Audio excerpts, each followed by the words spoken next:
ঝালকাঠি লঞ্চঘাট আজকের নৌকাঘাটে মাটি ফেলানো হচ্ছে। আমাদের সাইফুল মামা ও এরশাদ ভাই আরো শামীম ভাই আছেন, এদের উছিলায় আজকের ঝালকাঠিতে নৌকাঘাট নতুন করে হইতে তাদের ধন্যবাদ, তাদের জন্য দোয়া রইল।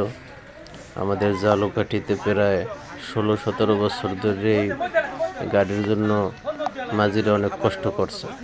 আজকের তাদের 3 ব্যক্তির উসলাতে আজকের সম্পূর্ণ হতে যাচ্ছে নতুন ঘাট। আজকের কাজ শেষে এদের খাবার জন্য ব্যবস্থা আছে।